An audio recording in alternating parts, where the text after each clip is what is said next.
Əzizim Şahnaz Haşimova, Azərbaycan Respublikasının xalq artisti. Mənim çox sevdiyim, dəyər verdiyim xanım. İllərdir bu sənətdəsiz, illərdir sözünüzü demisiniz, musiqilərinizlə, ifanızla ruhumuza oxşamısınız, qəlbimizə oxşamısınız, sizi dinləmişik. Amma bir neçə gündür bir foto paylaşmışdınız. Bilirəm onu götürmüşsünüz. Bir saat yazdı ki, artıq o fotonu götürmüşsünüz, silmişsiniz. Bir neçə yerdə rast gəldim. Bizimkilər.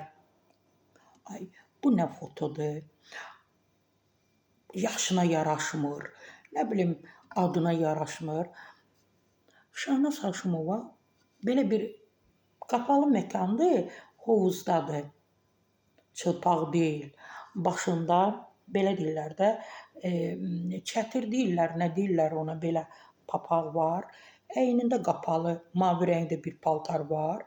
Biraz atcanı üzü görünür də. Suyun içində belə dayanıb. Başqa bir şey etməyib ki. Başqa bir şeydir. Mən inanmıram ki, Şahnaz xanım orada tək deyil. Nəvələri, övladları, digər yaxınları oradadır, orada tək deyil. Mən bilirəm ki, ətrafında yaxınları var. Bəlkə də onun xəbəri olmayıb, yaxınları, nəvələri, doğmaları götürüb xoş olmaq üçün Şahnaz xanıma o fotonu paylaşıblar. Şahnaz Haşimova da Aybəniz Haşimovanın bacısıdır. Nə edib burada bu xanım? Foto çəkdirib də. Gedin o çılpaq halda arxalarını, bütün günü arxalarını çöldə qoyublar. Nə bilim, arxalarında, qollarında yazılar, dırnaqları 3 metr, gözləri nə gündə, sifətləri nə gündə. Bir rəqqasə var, həmişə namusdan, qeyrətdən danışırdı. Mənə ailə ilə bağlı sual vermir, mən övlad böyüdürəm, mən nə edirəm? İndi dünən onun bir videosunu görmüşəm. Səhnədə oynayır. Öncə böyüdülmüş arxası var, çox böyük. Belə tak arxasını, sonra döndərir. Arxadakı tamam kürəyi açıqdır.